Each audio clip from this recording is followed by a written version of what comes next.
In diesem Video spreche ich mit Chris aus Neuseeland und will natürlich wissen, wie dort die Lage ist in der Corona-Zeit, denn die Premierministerin Ardern hat ja einen kompletten Lockdown mit 4 Stufen sofort eingerichtet. Und mal sehen, wie es ihm geht und was dort so los ist und wie dieser Level 4 sich so anfühlt. Viel Spaß beim Video.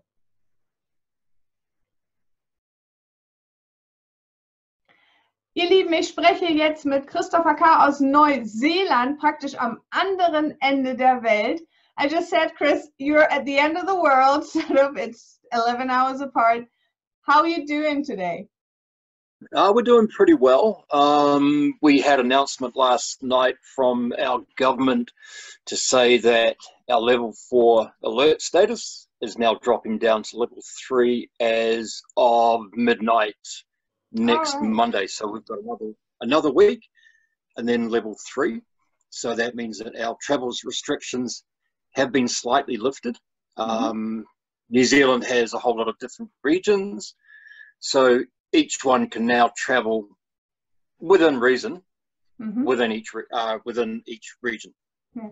It was really, I mean, New Zealand really had the advantage that the coronavirus sort of got to your islands kind of late. You know, you could sort of see what happened in the world and then adjust. And I think your Prime Minister, Ardern, really took some strict steps, didn't she? Oh, for sure. And I think because we are an island nation, that's our saving grace per se, because it was easier to close our borders. It was easier to keep these regions isolated. And then also we have the North Island, South Island and Stewart Island. So each of the 3 major islands were all isolated. And then, yeah, obviously there were different cells of different cases that came up. But then with this lockdown, everything was basically, it seemed to be well contained. We obviously have had some community transmission, but the curve rate has definitely dropped. But isolation doesn't mean you'll eliminate a virus, and I don't think coronavirus will ever go away. Yeah. A vaccine obviously will help, but for now, look, the future's unwritten, but it's definitely looking brighter. Yeah, I think it's maybe they just want to try to keep the people be able to work in the hospitals and stuff like that, because if everybody gets it now, then the staff in the clinics and the hospitals are totally overwhelmed by it. I think that's the main thing. I think if you soften, you know, you say you drop down in levels, or here in Germany we soften our regulations, then I bet it will go up, don't you think?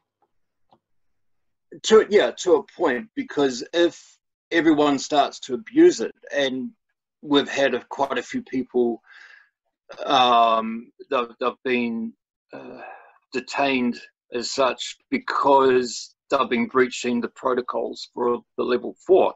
So, you know, driving to friends' houses, catching up socially, and not keeping, you know, that 6-foot or 2-meter distance.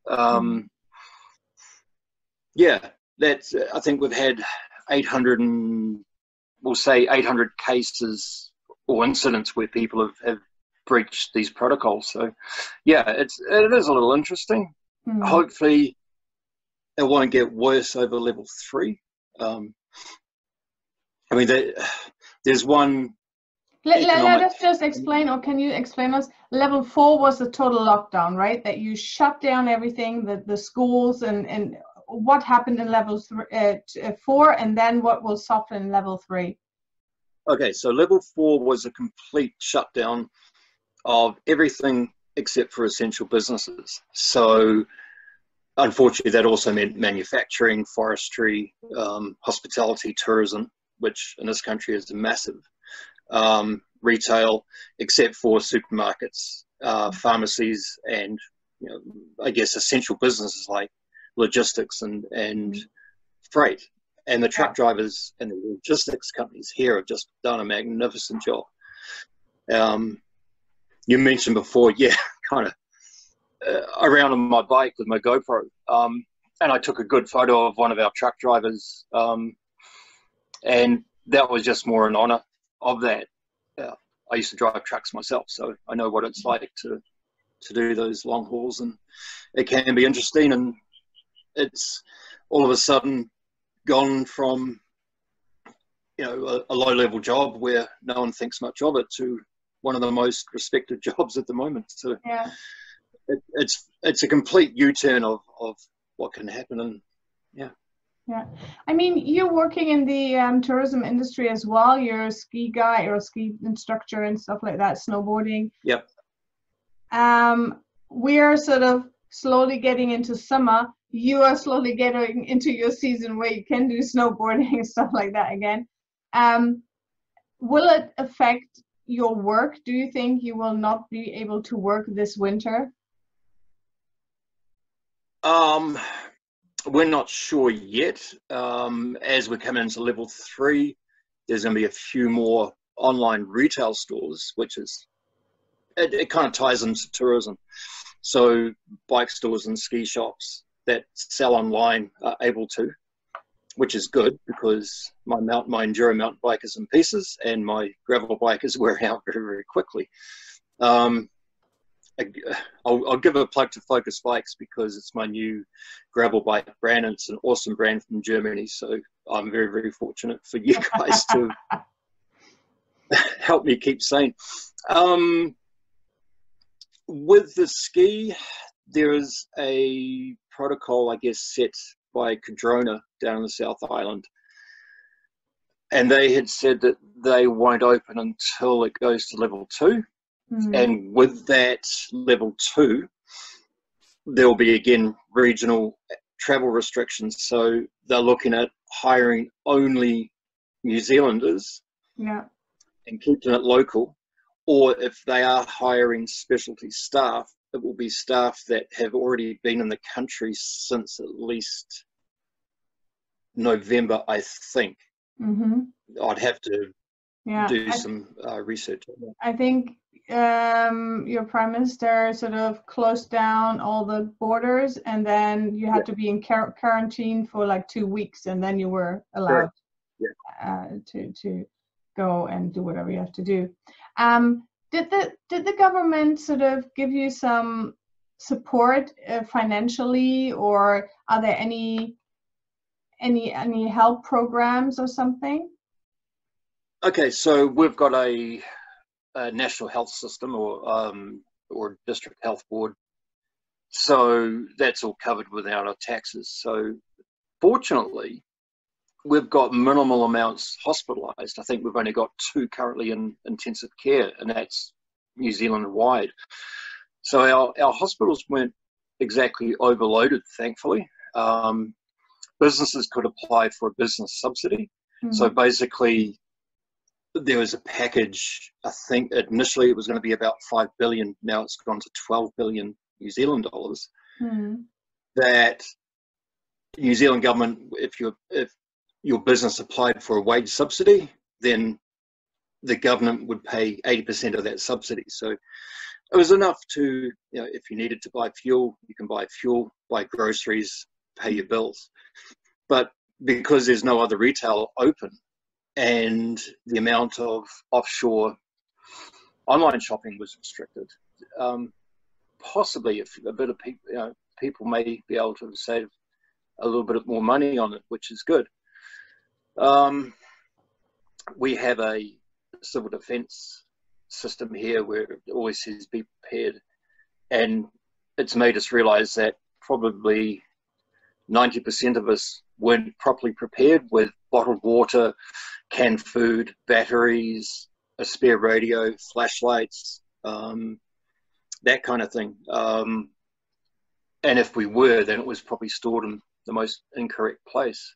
And it's funny because this country is not expecting a viral pandemic like this. We're always expecting maybe a volcanic eruption or a major earthquake, as we've had over the past few years. So it's a good wake-up call, and I think this may also be the only chance the world gets to readjust itself to think on how business is done and how to keep the world now, and I'm not going to get on some form of environmental mission here, but the world is looking better. So I think this might be the only chance we get to keep it this way. Yeah, it's somehow amazing, isn't it? What is possible all of a sudden? I mean, all of a sudden there are billions of dollars or euros available to help people get by so that they can pay their rent and do their grocery shopping and stuff. And all of a sudden, you know, there is no smog over certain big towns in China or where have you. And I think that's amazing that all of a sudden that is possible without everybody collapsing or society collapsing or so. Okay, Chris, then let's have a look how it looks outside in your street. Okay, so this is my street in Taupo, New Zealand, middle of the North Island. Thankfully it's a nice day, great for autumn, and you can see the big steam plume from the geothermal energy plant, probably about 6 kilometers from where we live. Alright, so here I am on Tūwharetoa Street, Ford dealership to my right, Mount Tahara in the distance, which is one of my trail running, mountain climbing training grounds. Brand new gym, which is unfortunately now not open. Local liquor store, or one of them. Restaurant. Tūwharetoa Street, which then goes down into Tongura Street, which is the main street down through here. And then usually a full car park, Burger King, McDonald's, etc. And then behind these clouds is Tongura National Park and Mount Ruapehu, where we go skiing and snowboarding, amongst other things, and Tongura Crossing. So all of that, potentially for winter, is going to be on hold. What did you personally think when you heard of this lockdown and shutdown of New Zealand? What happened to you as a person?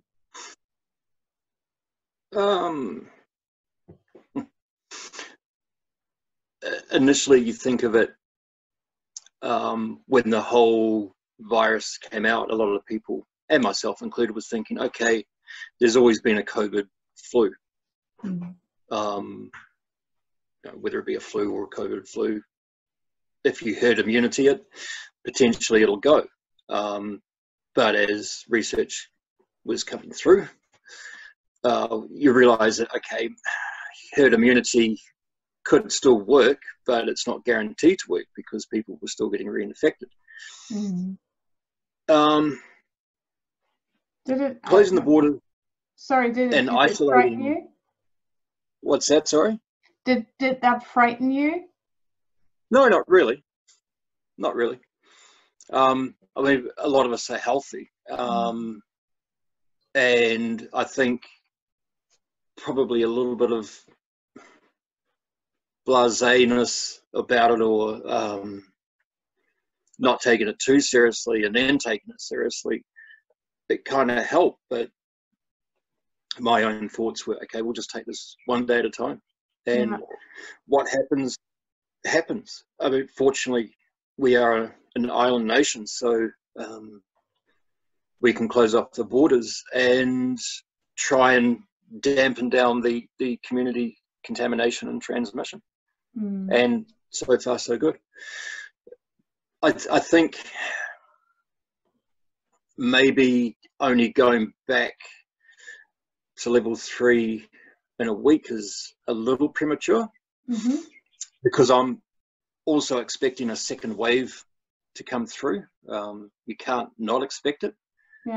So tentatively the government's put us in level 3 for 2 weeks, and I think it may extend week by week as needed. And I think it's best, if that happens, to save a future economy. An economic analyst had said that for every, and this is only one person, had stated that for every week that New Zealand is in lockdown, it'll take a year for the economy to recover. So that's basically 4 years for our economy to recover. Yeah. But again, that's only one person, and I'm only taking that at face value. I haven't seen any other economic reports about that. But it is an interesting singular statistic. So yeah, and I mean that is really, even if it's only half a year per week or something or less, it's a long time. And I mean your main economy part is tourism, and as nobody is allowed to come into the country and to explore your wonderful islands, it's hard to keep up the economy. Is it as well in New Zealand, but here in Germany, everybody was buying toilet paper like mad, and flour and yeast, and as all of a sudden everybody is gonna be a baker or something, I don't know, and lots of noodles, pasta, rice, everything was sort of gone. Did you have that too, this collective buying, or this, we call it hamster buying or something? yeah, like squirrels getting stuff for winter and things like that. Yeah, hoarding, yeah. We didn't at first, and then I think it was Australia that started hoarding first, or it could have been maybe the States even. And then once I think we had seen that on the on news, on TV or online, that's when people started to go, well, if they're doing it, we'll do the same. And it was only mainly in, I think, Auckland, Wellington, and Christchurch, like those three main cities here, that there was that mass panic of mass population. Whereas down here in Taupo, our population for the cities, maybe 25,000, and or maybe closer to 30 now. But no, not really. I mean, there's been a few things that we've run out of. Thankfully, not coffee beans, but yeah. And we've still got plenty of beer as well. Perfect. What else do you need? Oh, I know. Well, yeah, a gravel bike, my running shoes, my PlayStation, and my guitars, and I'm good to go. Yeah. Oh, and my cameras. Yeah. So. And that's been it. Yeah, go ahead. I think the panic buying has stopped. A few of us have been talking about, okay, you've got the death stats that, the flu's death statistic is this amount, and, HIV and AIDS and hepatitis A and B. But what's more of a concern now is the suicide rates that potentially could increase. And even the suicide rates, they're going to be huge. And it's an unfortunate thing. And I don't think a lot of people have factored that into, we've got economic recovery, but we also need the mental recovery as well. And when we have droughts, any country that has agriculture or farming as a primary industry, and if they're suffering a drought like New Zealand had a few years ago, and even this summer was a very drought, a lot of farmers can't handle it. And unfortunately, there's a lot of suicides that also slip underneath the radar. Yeah. And I really hope that this doesn't happen, because there's a lot of small businesses that can't handle it. Yeah. There's a lot of unfortunate things with, family violence, Yeah, I know domestic violence is rising because the people are sort of tied up together in one room or one flat or something. Yeah. Yeah, exactly. And, it is nice to have someone you can talk to and bounce ideas off as you're going through this. But there's also unfortunate situations where people may turn to violence for the very first time, or or other areas like that. And I really hope it's not going to be a major, but unfortunately, I think it will be. Mm. And yeah, not that's just true. here. Everybody's concentrating on the virus, but I mean, for example, I have the feeling I eat more sweets. And this is something really little, right? But that is something that is a mental thing, that you think, oh, I need sweets, or I don't know, oh, I like a beer more than normally or something. And I think, yeah, I mean, it's like you sort of change. And if you maybe have a mental issue, or you're not stable or something, I think that's even harder than to cope in a crisis like that, with this being locked in your room, in your flat, or you don't have any social life anymore. I think that's a good point. And this is something that New Zealanders are also very, very fortunate. I mean, right now I could take my phone and we could have this conversation while I'm going for a 5-kilometer walk, because we are allowed to travel outside and around our neighborhood and things like that. Yeah. And that's, and with level 3 coming into effect next week, we have even more depth of scope to travel within our region. So I can't travel up to Auckland and see my dad because he's in a different region to me. Yeah. The interesting thing is, and this is getting back to the ski fields, our main mountain here in the North Island for skiing is Mount Ruapehu. It's also the biggest mountain in the North Island, which attracts bad weather, as you've probably seen when you're over here. Yeah.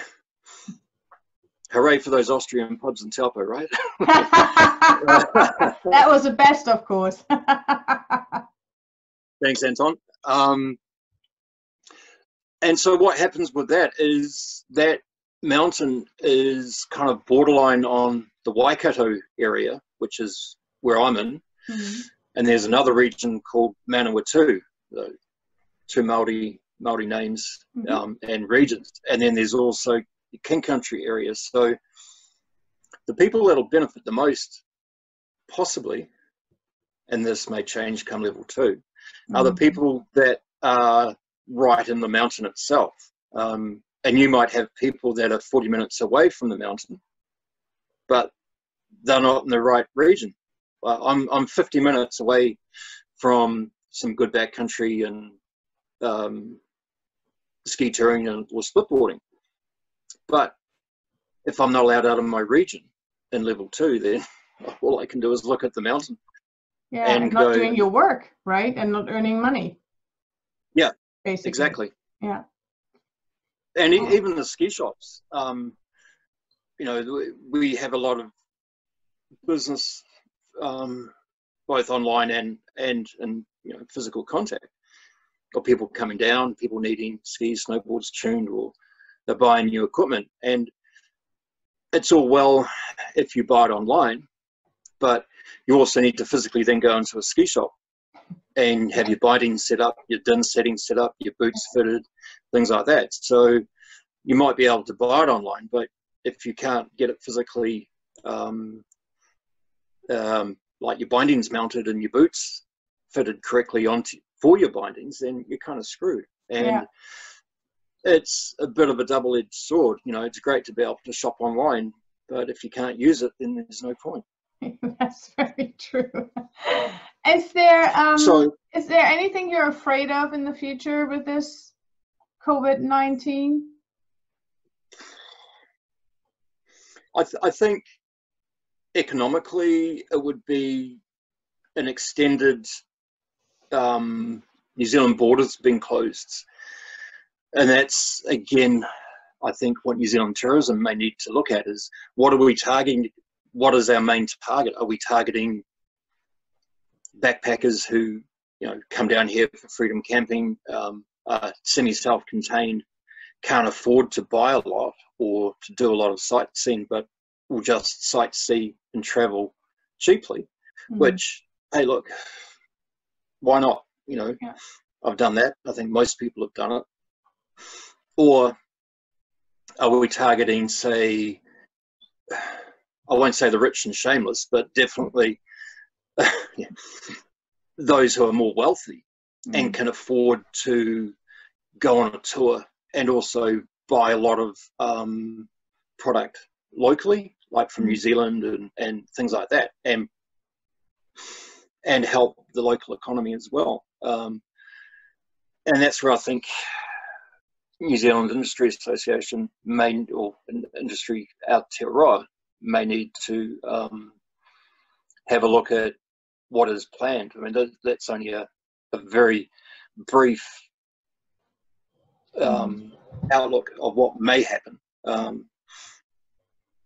there's talk about, well, what about reducing tourism and tourist attractions locally for local people to make them able to be more affordable? But, you know, attractions like skydiving, where you've got staff, you've got planes, you've got fuel, you've got maintenance, it is an expensive thing to keep going, and you can't really discount that anymore, and then you'll start losing money. So there's a few things to consider. I think working from home, online shopping, especially localized online shopping, will be a way forward. As for tourism, that is a big one, and there's lots of people trying to nut out different ways to keep things going. I'm doing that with a collective group, just coming up with different ideas and things like that. Yeah, is that maybe the positive side of the crisis, that everybody gets so creative and starts trying out new business areas? So the positiveness at the moment is looking better. There's certainly been a more vibrancy as of last night when I was going around for my walk and taking some photos. There's a lot more people out, a lot more people looking happy. I tell you, one industry that has certainly taken off here has been the bicycle industry. So it's almost become an essential service for bike mechanics and parts and things like that. The amount of people, you know, who have now taken up mountain biking or gravel biking or road cycling has definitely increased, and it's good to see. And I hope that people will also realize that using other forms of transport, like walking to work or running to work or biking to work or even longboarding to work instead of taking the car, will also help, you know, keep the planet a little bit cleaner. You'll save money on petrol, or use that money on other stuff, important stuff like maybe on a beer in an Austrian bar in Taupo.